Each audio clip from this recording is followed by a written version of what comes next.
Hello and welcome to Hot Takes. I get this channel name all the time. Anyway, we are here with Sultan Skinny, and as the title suggests, we are going to be discussing Syria. And I'm actually not sure what to do about what the details of the discussion are. I forget what his positions are, so I'll let him explain his positions, and then I can explain mine. Well, assalamu alaikum, y'all. It's your boy Sultan Skinny, Lord of all that is lean and politically unclean. Today, I'm here with Grayson, and we're supposed to be talking about Syria, which he challenged me to debate on. I don't know exactly what exactly he wanted to debate about with Syria. Syria is a very, big topic. So, what exactly did you want to debate me on? And well, I guess I am for, intervention into Syria against Assad. I'm assuming you are not for intervention against Assad, What do you mean by intervention? like American intervention, like Well, direct. okay, well, how should America intervene in Syria? Because Well, I think, they're already intervening, right?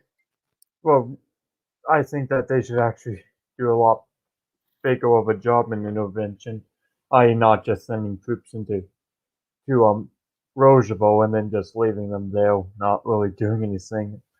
It's essentially just sending a volunteer, basically what you do in Hawaii 4 when you send a volunteer force and then forget about it and leave them in the port rotting away for you. But I think that we should just be more involved. I think we should just commit to overthrowing Assad through through a multilateral coalition, not just unilaterally, because I don't think unilateralism is a good policy to justify the international community.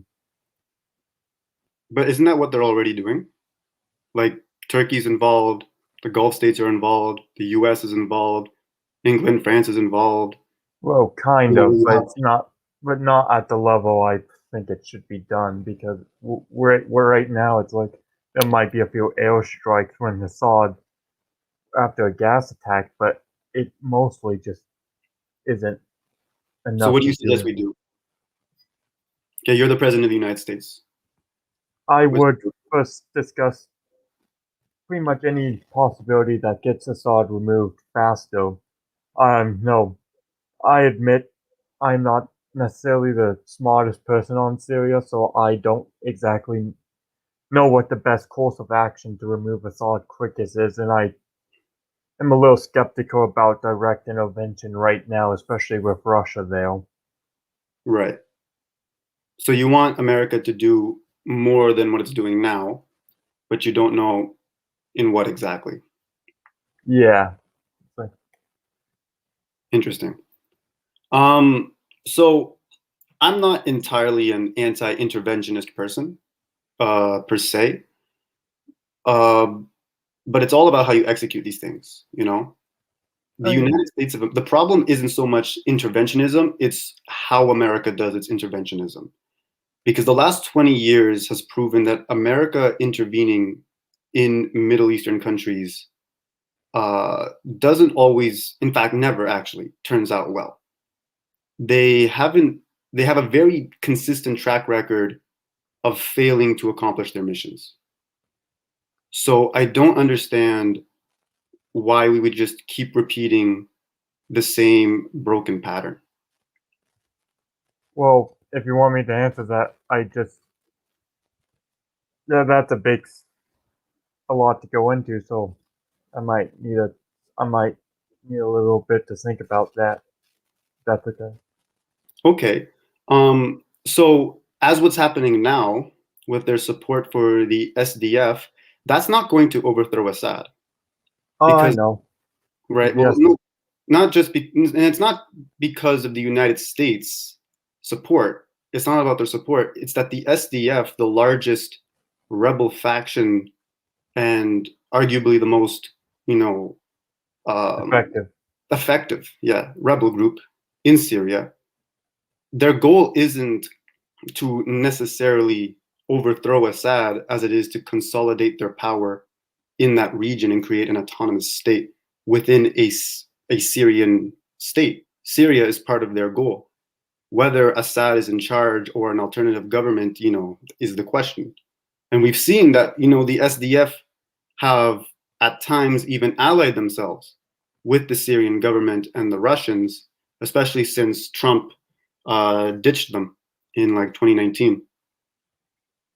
Oh yeah, like I do see that the SDF does have to align with Syria sometimes. So I mean, again, it's like it's more. I think it's more of a you're not more because they have to have someone to help them defend against Turkey. U.S. Trump back. I think we can both agree that Trump just abandoning them was a terrible idea. Absolutely. And here's, I tried to mention it before, with Kevin. The United States doesn't care about Kurdish people, and we have to stop pretending like they do. They use them when they serve their interest and have a leg up in a conflict. Okay, they didn't care about them when they got gassed by Saddam Hussein. And when they realized that arming them and supporting them in Syria was a losing fight, they pulled out and abandoned them just for their own convenience.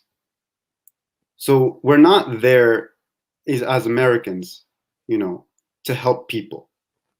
We're there to serve our interests as the United States of America. And when it comes to, I don't think necessarily the two have to be counter. The two aren't exclusive, though. exclusive in what way? Sorry. You can fight your interests, but still also care about the human rights of others. Absolutely, but they don't. The United States doesn't care about human rights. They never had. What about during Bosnia? That was like a clear indication when they did care about human rights. They oh well, not Bosnia, Albania. Sure. What about Darfur or Rwanda or supporting Israel and Saudi Arabia, some of the largest human rights abusers on the planet? They only care about human rights when it serves their interests. The United States of America has its own list of human rights atrocities that it's committed. Well, I mean, a lot of those weren't direct orders of the U.S. government. Like a lot of those atrocities were like committed by individual soldiers, a lot of which have been punished, by the way. Yes, and that is a testament to the justice system, but a lot of them were also committed by the state and by the governments. You have any specific ones? Of crimes committed by the United States of America? Yeah, just specific, anyone. Well, you can start by completely annihilating an entire city, in fact, two, with atomic bombs. That was a total war, however. Like, the nuke. Yeah. Listen, it's a total war, but you incinerated an entire population of civilians. Is that not a war crime? Not doing a total war. It's only considered a war crime if you were intentionally targeting civilians. You don't think dropping an atomic bomb on an entire city is intentionally targeting civilians? Not really. It was more used as a ploy to get them to surrender faster, so to save civilians. It saved civilians by blowing up an entire city of people? What it did is that it got Japan to the negotiating table a lot faster. And yeah, so you were scared that they were going to kill more people. Yeah, but what was the alternative? Send in the forces in Japan? You know how many people that would have killed? Sure. Like, listen, war is a sticky situation, and total wars, I understand there's civilian casualties. But, Syria right now is in a total war. The guy, allegedly, and I wouldn't be surprised if he did, Assad, chemical gassed his own people. Is that not a crime against humanity? Yes, that is a crime against humanity. Oh, but it's a total war. What other choice does he have? But it's a violation of the gap. it's a violation of Geneva. You're not allowed to use gas. And you're allowed to use nuclear weapons? Wasn't against Geneva. Nuclear weapons are not against Geneva.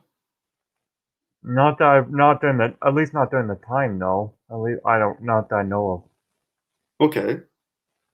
But now that we're in the time, would it not be considered a crime against humanity, a war crime? Well, comparing something done in the 40s and something done today is like with like two different standards. Like it's harder to compare the two. I mean, not really. I mean, People kind of is people though were still because alive at that time. there were different standards back then. Okay. So that makes it okay? So the Armenian genocide is not really a genocide because, it wasn't recognized as a genocide until then? What I'm trying to say is that simply is that during the time it wasn't because we were already firebombing Japanese cities before. So what's a nuke? The only difference between that and the firebombing of Japan was that it involved one bomb when the firebombing contained many bombs. Yeah, one massive bomb that has the capacity to incinerate an entire city of people. Yeah, but the context was so that wouldn't have to So the physically. context is okay. It's okay to bomb and kill entire populations of civilians, depending on the context. Well, if the alternative is to directly invade, causing millions of more deaths, then yeah, probably. Okay, so it's okay for Assad to gas his own cities, his own populations, to oust these guerrilla rebels because a ground invasion and taking them on head on would be, far too dangerous. Not really though, because these were, I mean, like these didn't. A lot of the times they didn't even hit guerrillas. They like they hit hospitals where like they were just. Okay, but like, do you see like the gap in your logic here? No, because one saved millions of lives and one we're talking maybe a few thousand at most. Like What? the number is the numbers still matter. The numbers don't matter? No, I'm saying the numbers matter. The numbers still matter. If I'm pretty sure Hiroshima and Nagasaki killed a lot more people than Assad. yes, but how many more people did they save? I mean, that's a subjective, you know, perspective. We don't know. I mean, maybe the war could have ended after, like, I don't know, like annihilated. You don't know. You can't predict the future. We can't predict the future, but we can talk Well, we about can the make, present and the past. well, with the evidence we have, we can make fair predictions. Like one, they didn't surrender after the first news, so it was unlikely they were going to surrender without a second one. Oh, That's switch. like a clear thing that would suggest that a ground invasion that we would have to use a ground invasion if it wasn't for the nukes. So I would say that does actually. Well, the reasoning here is irrelevant because you're still incinerating an entire city of civilians. It's still a war crime because you're targeting non-combatants.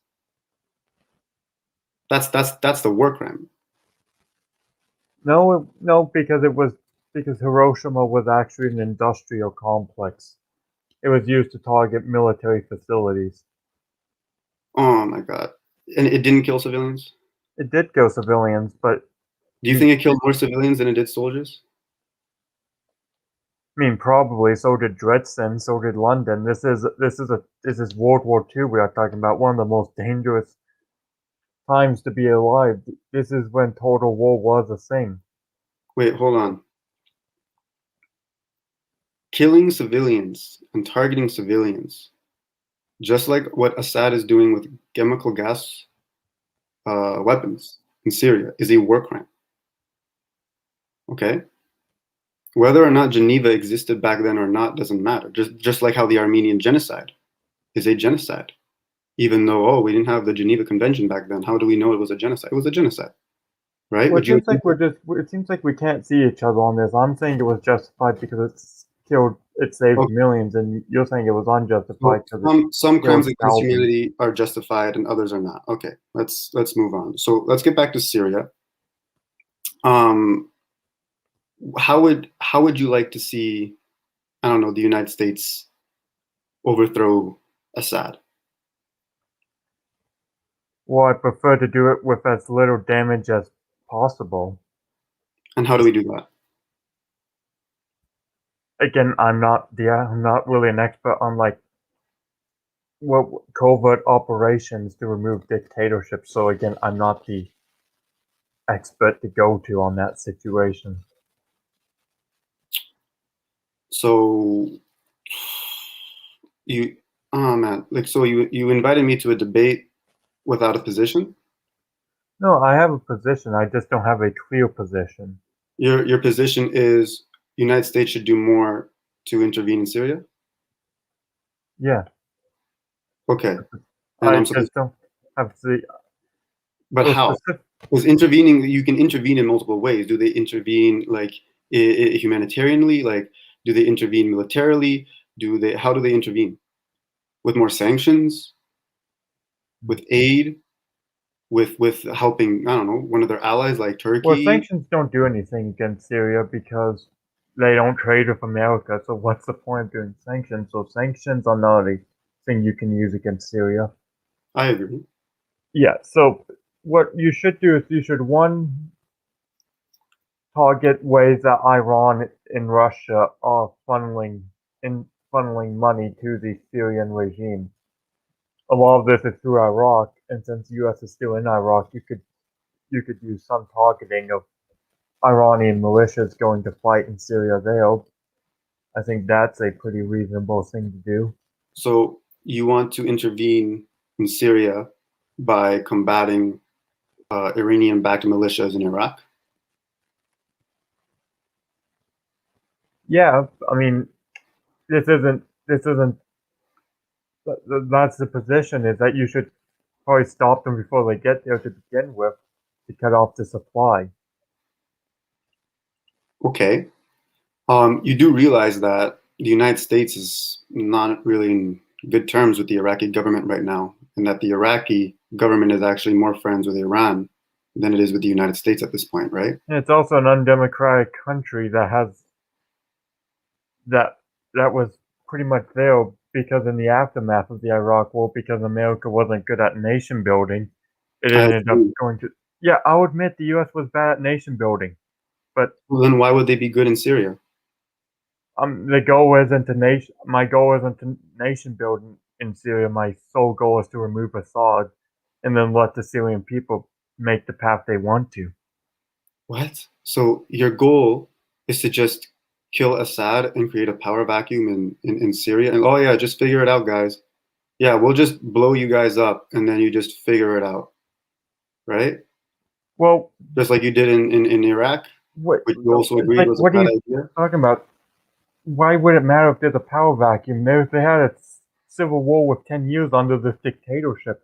Why would what could possibly make that worse? It's like Assad has been responsible for more civilian deaths than any other group in the region. It's like 200,000 civilians out of 230,000 civilian deaths, according to the Syrian Human.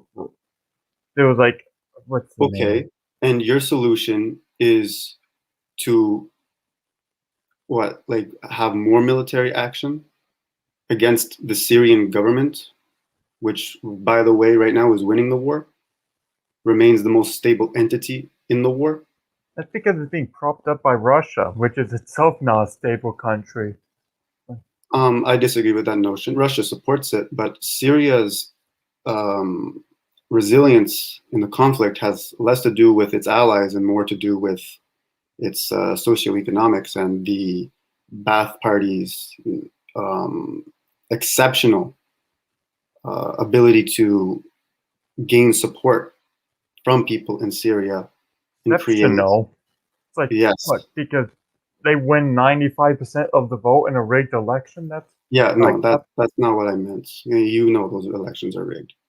But even if they are rigged, they still maintain a lot of support. A lot of people also support Assad, and that has to do with the party, and how they uh, how they conduct themselves in Syrian society. The reason the civil war is the way it is the way it is because Syria's government, the Ba'ath Party, the Ba'ath government, early on, like in the 80s with his father, with Hafez al-Assad, really consolidated the different minority groups and tribes of Syria to join their party. It's not so much the state, like the government, as it is the party that's the effective tool that keeps Assad in power. It's kind of like communist Russia with the KGB. Everyone, the Baathists are everywhere. They're in the unions, they're in the schools, they're in the hospitals. They brainwash you to support them. it doesn't But sound like a thing that would help your position, though, because that just makes them sound like we're dealing with another authoritarian state. It's like, this is a state that that spies on its citizens, similar to the SS. It's like, yes, it's an effective authoritarian state. And the reason I'm saying this is because you need to remember more Syrians support Assad than are against him. The evidence is in the fact that Assad is still winning in Syria, and that the I'm not going to say the majority because I don't know the numbers. I'm not going to say like I know the opinion of every Syrian, but a solid amount of Syrian refugees in Lebanon have expressed their commitment to the Ba'athist Party and to Assad. They're very loyal to him. In fact, you can see that online. I'm like, Assad has a ton of apologists, even in the Syrian diaspora. yeah, the ton of apologists everywhere. I mean, but Yeah, but they're again, Syrian. that but so did so many dictatorships of nations. Pinochet has a lot of apologists. Franco had a lot of apologists. Yeah, I but won't say not Hitler enough because to I stay don't in want to power. be one of those guys who compares everyone to Hitler, so I won't say that. But not enough to stay in power. Pinochet was ousted by the Chilean people. The Syrian people, some of them, have been trying to oust Assad, but they've remained pretty unsuccessful. And we can talk about why, it's been unsuccessful. It's an interesting phenomenon, what's happening in Syria. It Well, really is the war of the millennia, I think. well, here's a modern example. The people of Maduro, we know from opinion polls that a vast majority of people are against Maduro. I think during like the height of the presidential crisis, Juan Guaido had an approval Venezuela? tonight. We're talking about Venezuela? I'm just using this as an example. Okay. But the people there are massively against Maduro, yet they can never remove him. And that's because Maduro has a stranglehold on the army, which has been there since Yeah. 2002. So, Not just the army, mind you, but also cartels and motorcycle right wing, not right wing, sorry, left wing militia gangs. So, like the people who have the potential to even overthrow and challenge Maduro's authority are with him.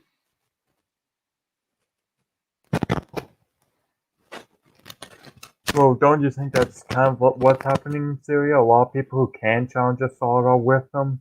And so, In a even if way, yes, but Venezuela doesn't have as much involvement in the international geopolitical arena as Syria does.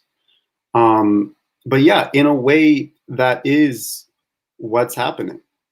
And listen, I'm not saying that I'm not supporting Assad.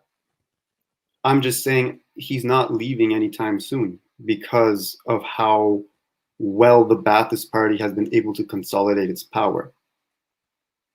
The problem with the rebel factions in Syria is that they never really had a strong social base, excuse me, to support themselves with.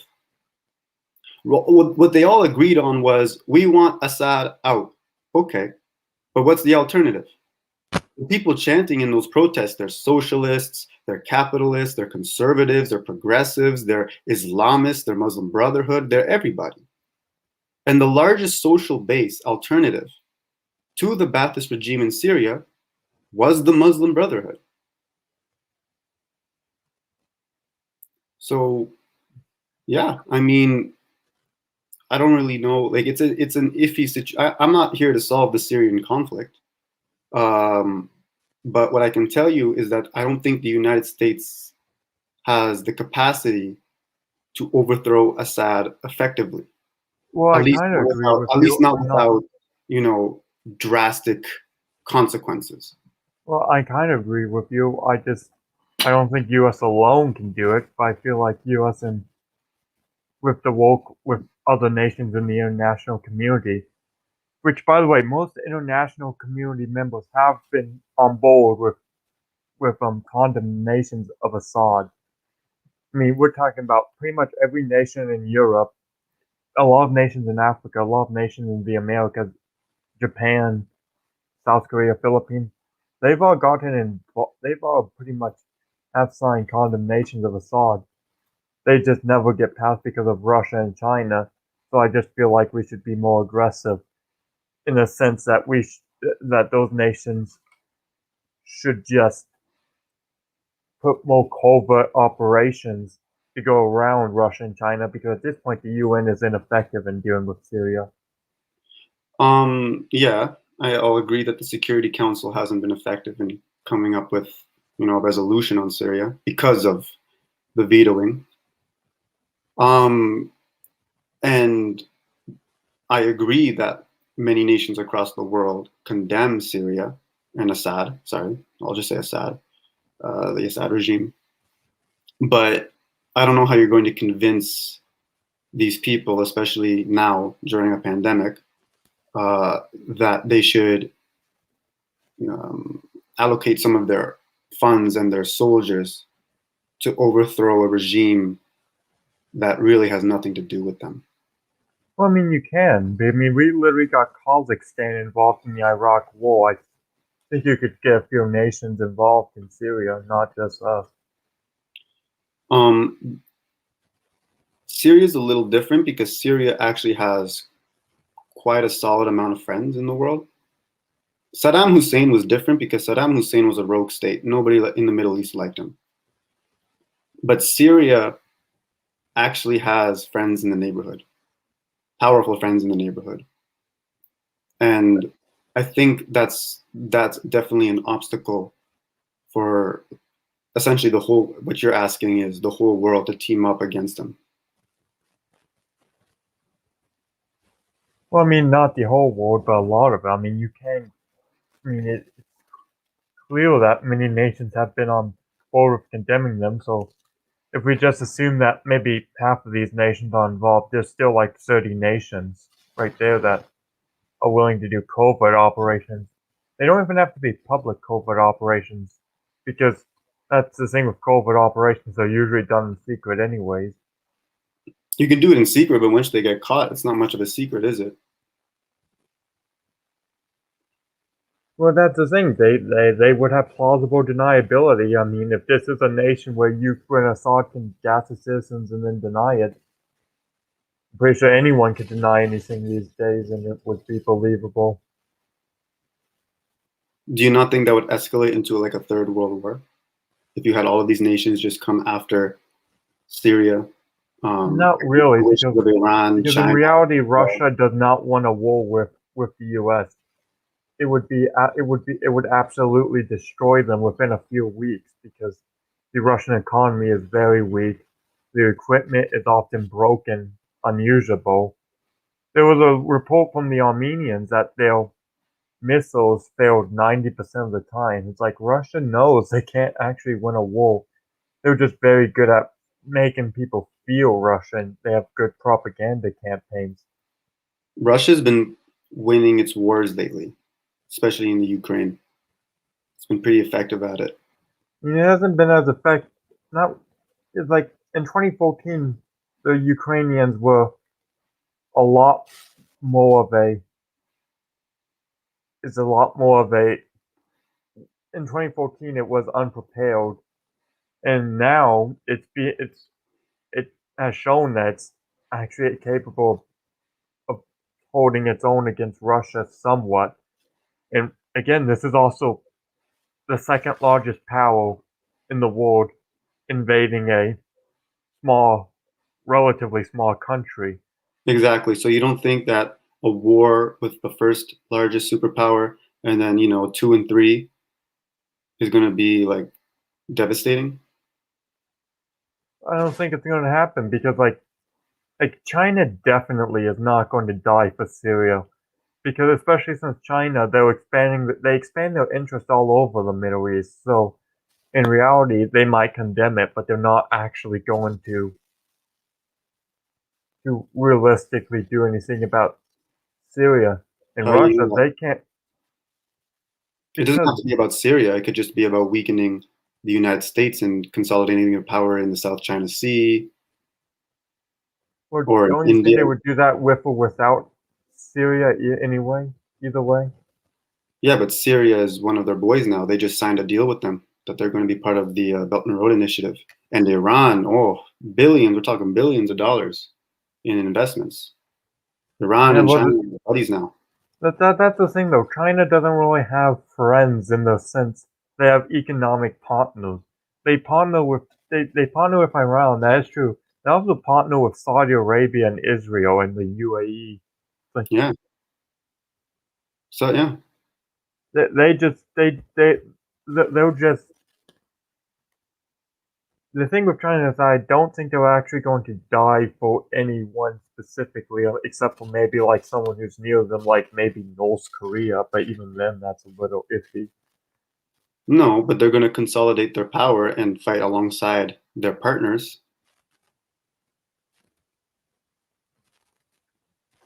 By the way, Yeah, the United States doesn't have that many friends either right now. It's starting to lose them ever since it started going into the whole war and terror fiasco. It's been losing its influence. whereas it's been losing its I would influence. say it's second place now. I think this is the decade of China since 2020. Not really. No? Well, no, because it's like, have you seen how Chinese diplomats have been acting as of recently? It's like No, but the I am foreign aware minister of the that, Philippines literally told them to f off. This is a okay, real. It's like, and also, I mean, as for China actually replacing the U.S., if you actually look at some of the internal problems of China, the water crisis, the housing market, the demographics specifically, that's a big one. They are hmm, not will they have no they do not have the capacity to replace America within a few years. It's going to become a Japan essentially. like, isn't they're losing their population? Yeah, like Yeah, they're losing their population, but so is the US, and the US only grows their population through immigration. And as you can see, but the that's still idea, growing their population though. If, excuse me, like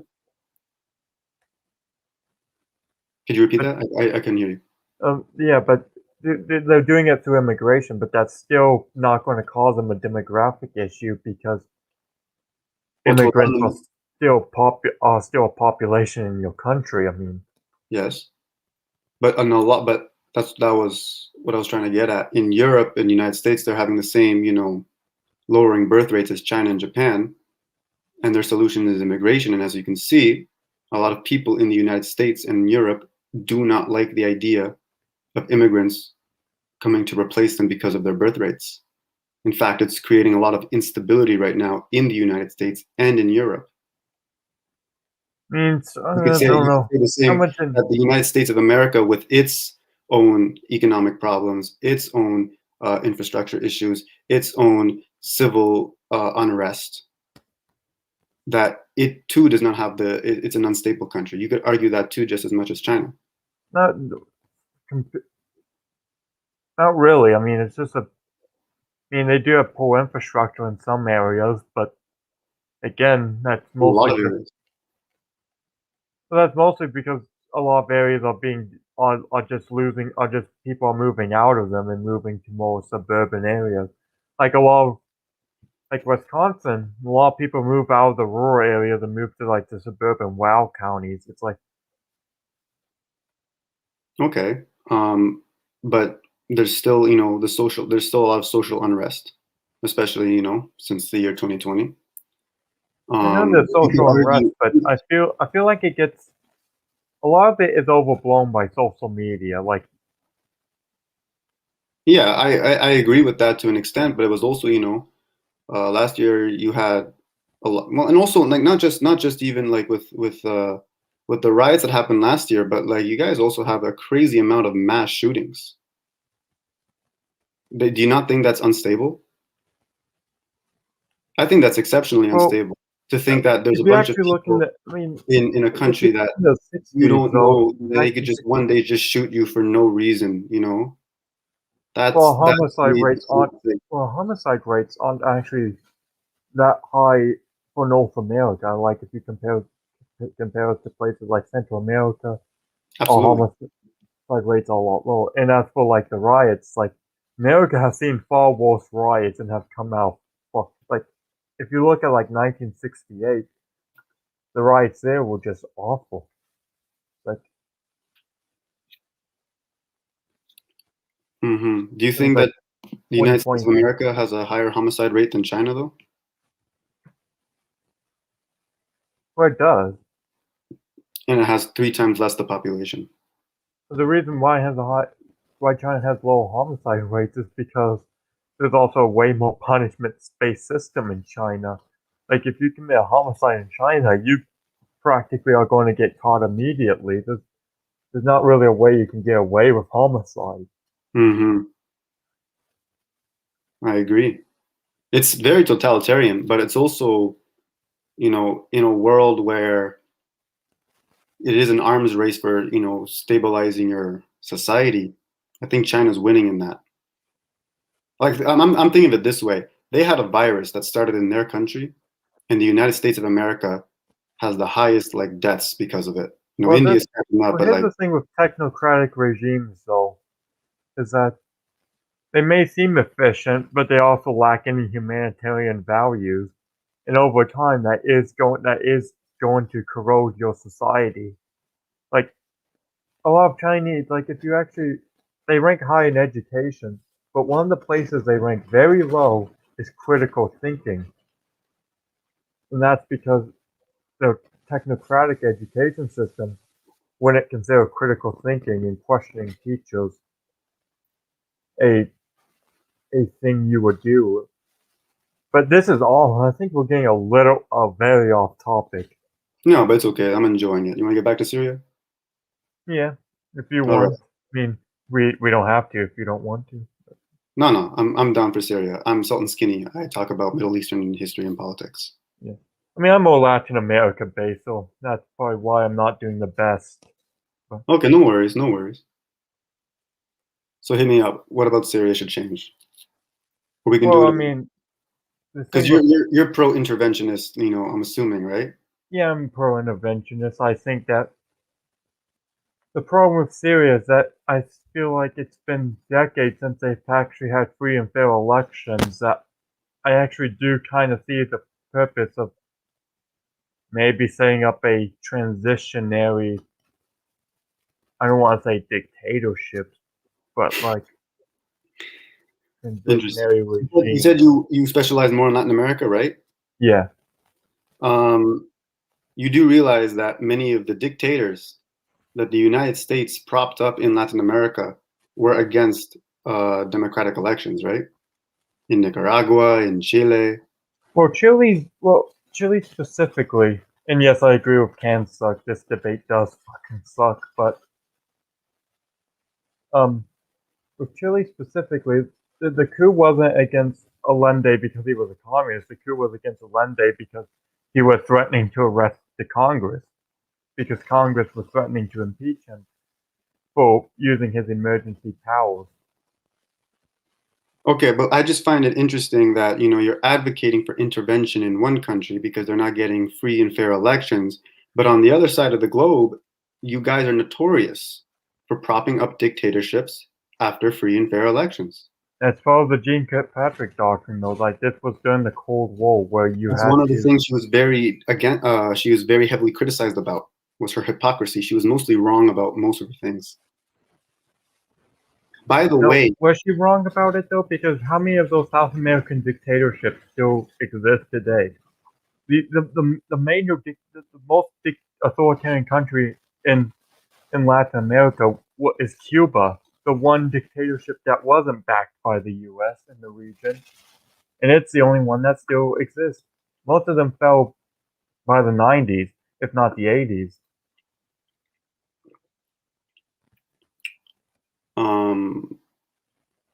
I have to look into that.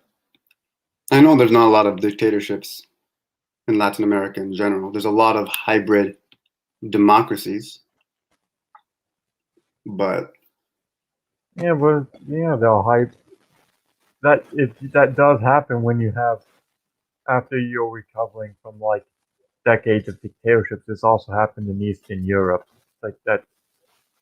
yeah, dictatorships are not. I'm not an advocate for dictatorships. They're not very stable in their Well, I own wasn't really meaning to long be a term. dictatorship. I meant more of just a transitionary figure who So will. it's a puppet dictatorship, so that they can eventually have elections where they elect people that we want, right? I don't want to But say when they elect people we not don't like want, I we want to say take it them like out. I don't want to say it like that. Like I want to. But I that's how would. it is, you know. Like it doesn't matter how you frame it, especially in Latin America, right? Because you also got to remember Latin America. A lot of the democracies, and the reason they're hybrid democracies too, is because of the landowners. You know, there's a lot of um, I know there's cartels, but corruption. without the drugs, essentially, that influence the politics. Yeah, I And guess you sometimes could. with the drugs. I guess you could argue. Well, again, Latin America. That's another big thing because a lot of the corruption does breed from drugs, and that's partially the reason why nations like Chile and Uruguay are more democratic than somewhere like Peru, because the drug crisis isn't as bad in those areas. Yes, but and yeah, yeah, the drug crisis definitely, I would say, definitely impacts the political stability of a country and its democratic process. Well, But my again, though, another big issue with the drug crisis is that it was an anti-American president, Evo Morales, who yes, helped who helps who who was helped democratically elected. yeah, but he helped expand the drug trade essentially when he legalized all hard drugs in Bolivia. No, that's not what happened. That's what happened. No, he legalized the production of coca, like the leaf that we use to make cocaine. Because coca, if you ever go to Bolivia, you can have it in a tea and you can chew it. But Okay, like a essentially did help exacerbate the drug crisis because it just made Bolivia the hotspot for coca production. And sure, but Evo then the Morales didn't tell his people, listen, you know how they make cocaine? You ever seen a video of how they make cocaine? yes, I've seen how they make cocaine.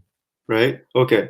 So he wasn't like, okay, guys, when we legalize the coca plant, I want you guys to take a bunch of those coca plants, pour gasoline on them and like cement mix. And then we like mash it up and then we're gonna like, Well, I know he didn't say it like it's an that, but indigenous plant, that's used in their day-to-day life. Like even if you go to Bolivia, you will have coca like tea. I know. Right? But again, though, the thing with the coca is that it did help exacerbate the drug trade. Either way you frame it. Yes, he never actually legalized making it into cocaine. And yeah, I picked a bad framing of Souls when I said he legalized hard drugs, but that is essentially what it did. It was a gateway to expand the drug trade because it was a place you could legally produce coca. You could sneak it across the border, put it, and then just pull gasoline, cement, do all that stuff, and then Sure, you could just sure. You can export it. say like it enables it. Um, but I also think the biggest thing that funds the drug trade are all the Americans and Europeans that snort up cocaine and are willing to pay big bucks just so they can do that. Especially when we glorify it in our culture too. Well, if you're going to talk about how like American society is being drug addicted, I actually have to agree with you because I am socially conservative too. I am against drug use, and I don't like these, especially these. I guess you would say I rap would argue videos. that's the biggest factor in all these drug cartels in Latin America. But also another very interesting point about Latin America. It's such a rich continent in terms of its resources. It produces so much, but the one cash crop that is actually owned exclusively, like in its production and its distribution, and everything about it. The one cash crop that Latin Americans own completely is coca. And remember, these guys are the top, producers of coffee, of tobacco, of sugar, of so many cash crops. You don't think these, again though, those foreign, it's like, what's your solution to like, are you going to like nationalize these companies' fields and then just redistribute it? Because that has proven to be a terrible policy before in Latin America. Like where? Like Venezuela, when Hugo Chavez nationalized farmland and redistributed it to essentially local communes, it was a disaster because none of them actually knew how to farm it and sell it properly.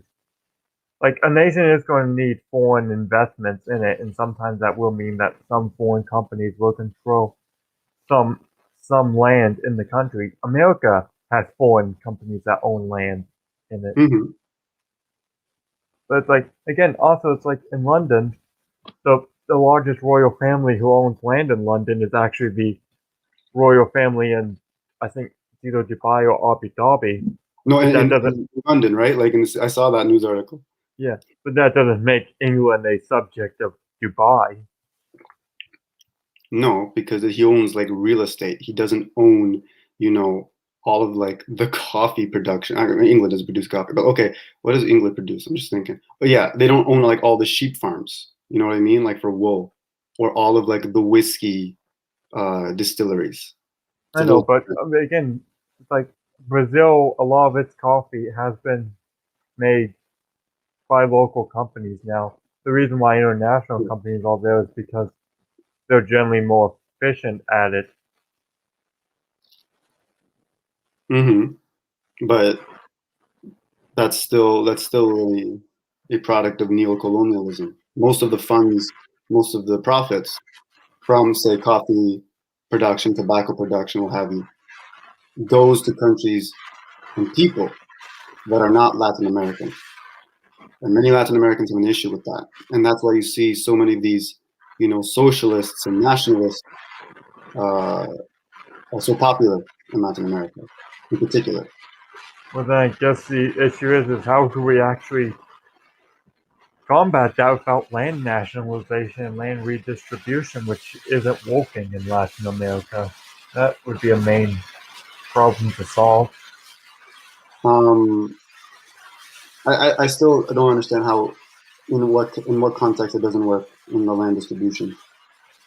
Because, again, people usually work on a profit initiative, and again, a lot of people don't know how to navigate the business world, and so most of what happens over time is that we usually get shut out because even though they produce a lot of, say, coffee or sugar crops, they're not the only producers, and it will still go to whoever can make the most profit, and so it will just ultimately become a. Okay, but didn't it work in Cuba? Cuba's a pretty resilient country, despite being an island with very little Well, they don't export much, resources, so in and the Cuba. largest, country in the world right at its doorstep, embargoing it. It's pretty resilient. It has food. Venezuela doesn't have food, and Venezuela can produce Well, it lots of depends food. because there are a lot of hunger rates in Cuba, though. Uh, A lot of what? Sorry. there's high hunger rates in Cuba though. It's like What? yeah, they have high hunger rates in Cuba, so they're not exactly good at producing their own food. They do, especially even during the Cold War, they had to like import a lot of food, specifically from China. They had to import rice because Yeah, back then, now they're like the top promoters of urban farming and urban eatery. a lot of the food is still imported. It's actually died down. Let's see if we.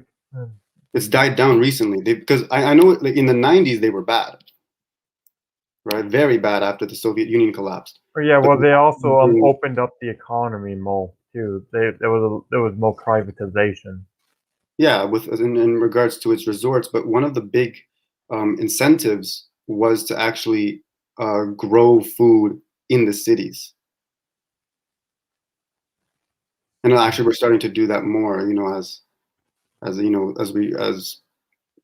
especially in Africa too, and Latin America. Venezuela is even trying to do that.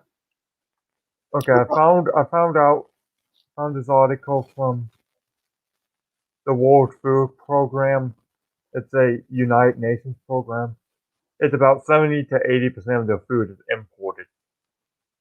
Where in Cuba? Yes, Okay, I can send you the link.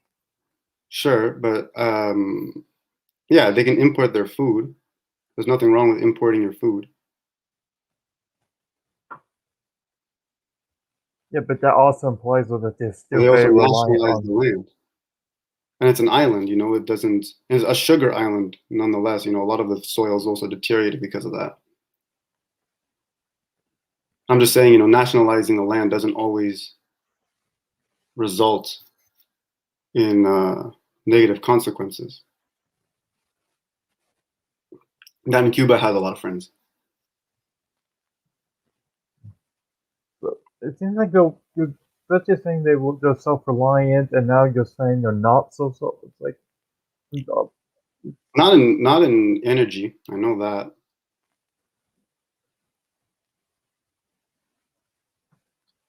it looks like though that most people in the comments are enjoying this debate. Like, There like was. I think we can both agree this isn't a good debate. Well, I mean, you tried to debate me without like a position. I mean, you know, here I Yeah, am. Well, I I want to was. intervene in Syria. How do you want to intervene in Syria? Oh, I don't know. What do you want me to work with Well, here? to be fair, I wasn't actually expecting you. I was expecting you to make the pro-Assadist case, so I guess I So was you just more. assumed my politics and like you didn't even bother with. I'm not even gonna bother with emotion. I'm just gonna assume this guy's politics.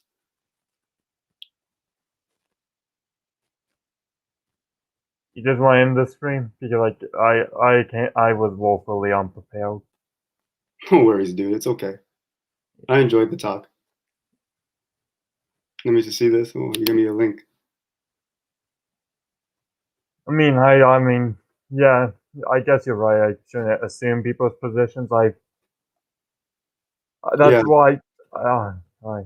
I mean, I probably would have had better answers if I actually asked what we were going to talk about. Probably.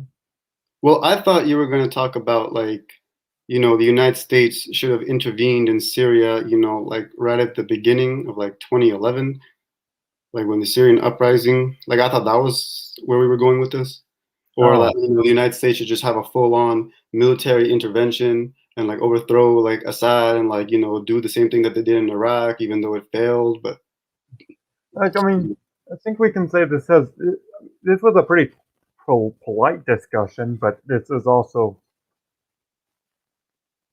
well polite-ish. polite-ish. Yeah. I think it's been pretty polite. Yeah. Um, I just This, sorry. Go ahead. so yeah, maybe if next person I'll debate, I'll definitely ask the positions beforehand, and I. Well, no, you don't have to even ask a position. Like, give me a motion, bro. I'll even argue on something I disagree with. You know, No, no. give me a motion. You know. You just want what do you mean by emotion? Like you just want me to be like, Assad killed these two hundred So like, thousand when I children like, this what are month. we debating about? Like, you know, So here we have the United States of America should intervene in Syria with like full military force.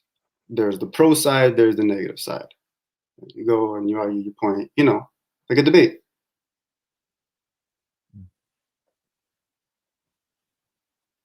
You know what I mean? Yeah. Yeah. It's okay though. But don't always like don't go into debates, assuming the person's politics. Yeah, I'm still relatively new at this too. Honestly, I just changed the title. It says discussing with Sultan Skinny because that's probably more what this video was. No worries. I'm having a good time, bro. You having a good time? Yeah, I'm having a good time. I'm feeling kind of stupid, but No, it's okay. It's okay. We make mistakes. This is my second debate. I'm new to debates too, online debates. Like whatever. It's all in good fun. Like whatever. Like it takes guts to go up and say your political beliefs on the internet. yeah, I'm usually better with this in a panel than like one-on-one too, Hmm. because panels, I like doing panels. Yeah, you like panels Yeah, because you get to hear like all of, like these different people and their different perspectives and whatnot. yeah. I think it's better than one-on-one because one-on-one is just two people going back and forth at each other. Panels are more interesting. Yeah, it's good to have a moderator. Yeah, like I was actually going to have him on radio, but then he's also a neocon, so I didn't know how you would feel about that. I mean, I don't really mind. Neocons, whatever. Like, doesn't matter to me. Like your political affiliation. It's what are you saying that matters. You can identify with whatever you want. What are you saying at the end of the day? Uh, Like saying you're a neocon. What does that mean? Well, it means I believe X, Y, Z. Okay, then we start from there. You know. yeah, and what? But yeah, did actually now that I mentioned it, this isn't the worst debate I've had. I've actually had one debate with a certain small monkey. Some of you in the comments might know who he is. That one was bad. That was mostly because of him though, because he's also like this guy who just yells and calls you a cocksucker. No joke, that's how he first came into the debate. He was like, "Cocksucker, what do you want?" Oh man. So, Yeah. and funny log how if you ever want to like laugh, just Google infrared. Infrared. That's his name. Yes, what we call his name's Halls. The channel's name is Infrared. Okay. That's cool. It's cool. You guys got your little, community where you just yell at each other, call each other names over politics. It's nice. Yeah. You know, Anyway. I like it. I like talking about, world politics and whatnot. You see what we got? We were supposed to talk about Syria. We talk about Venezuela. We talk about China. Yeah, Everywhere. because well, it's all The world's technically connected. it's all connected somehow. And in the Middle East, it's the most important. That's the whole.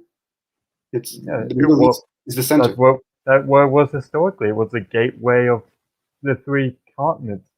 That's right. And it's the cradle of civilization. That's where all your religions are, the first writings, the first cities, and it branched out from there. And every geopolitical, flex from every empire gravitated around there. When China was a power, it had great trade relations with whoever was in the Middle East. Europe was a power. Rome had to control the Middle East. That was its richest provinces.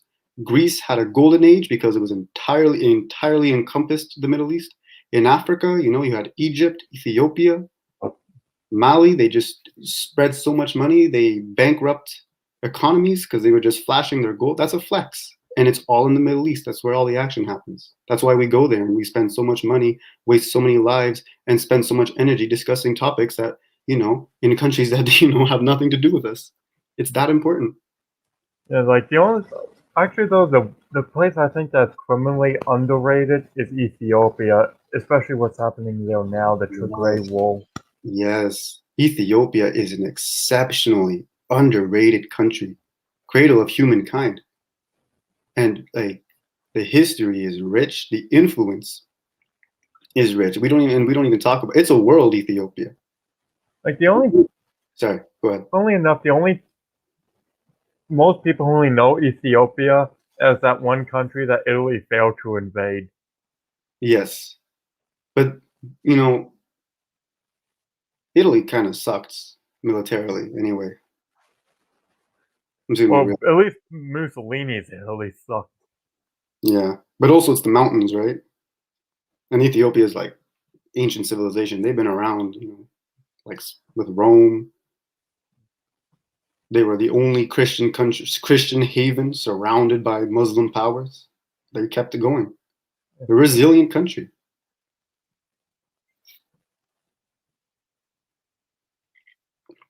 Yeah, So, I mean, I guess this ending was actually a pretty nice one.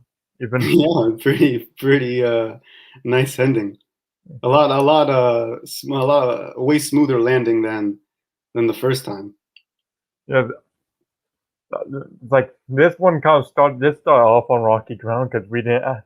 Well, me specifically, but we didn't know what we were actually talking, what what we were supposed to be attacking, and then we We're just fighting about what? I don't know. yeah, well, it's like Syria. Okay. actually this is what guys usually do. They fight out something they don't know what they're fighting about, and then they just calmly talk about it later. Especially like at the club. Like, why are you looking at me? Why are you fighting with this guy? He looked at me funny. And then afterwards, they're just like, "So you want to have a beer?" Exactly. And that's it. Well, if you ever want to debate again, you can always hit me up. And And this time, I'll ask your positions. no, don't even ask me a position. Just give me a motion, okay? Just we are debating about this, and I'm gonna take the pro. You're gonna take the con. I'm like, okay, I'll be We're down. going to take positions we don't even agree with. Exactly. It's all in the good. Excuse me. It's all in the good sport of debating. I need to exercise that more. Well, we just passed the hour mark, so you feel like this is a good time to end this? All right, my guy. It's been fun. I'll see all of you in the next video, which will probably be in like an hour because I've found some new videos to react to.